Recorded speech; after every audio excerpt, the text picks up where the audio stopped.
This luxury skyscraper has sunk 18 inches and it is tilting. When the Millennium Tower opened its doors in 2009, it was marketed as the crown jewel of San Francisco living, a gleaming 58-story residence for the super rich. But barely a decade later, that dream is literally sliding into the mud. The tower has settled deeper than any engineer predicted, and it is now leaning 29 inches to the northwest. To understand why, we have to look underground.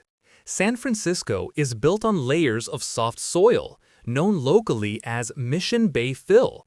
It is essentially a soup of sand and clay. Most skyscrapers here drill their foundations all the way down to the bedrock to find stability. But the Millennium Tower developers made a choice that would haunt them. To cut costs, they stopped short. They used friction piles. These are concrete columns that rely on the grip of the surrounding mud to hold the building up. It is like trying to stand a heavy ladder in a pit of quicksand. The weight of the concrete structure began compressing the clay faster than anyone calculated. Then, construction began next door on the Transbay Transit Center. The dewatering process for the new transit hub sucked moisture out of the ground, destabilizing the soil even further. The Millennium Tower began to tilt away from the new hole, sparking a massive legal war. For the residents, the reality was nauseating.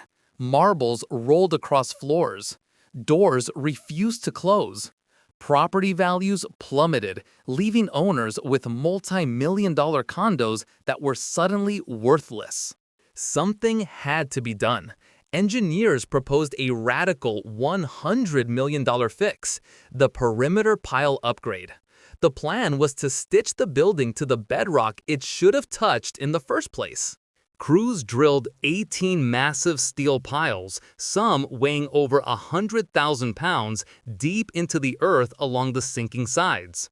These piles were then jacked up to transfer the tower's weight. It was a delicate operation. Apply too much pressure and the building could crack. Apply too little and the sinking continues. But finally, the data showed success. The sinking has halted. The tower has even tilted back a fraction of an inch. It is safe, but it remains a permanent monument to the dangers of cutting corners in a city built on mud. Thanks for watching. If you liked it, please subscribe and don't forget to press the bell icon. We'll catch you on the next one.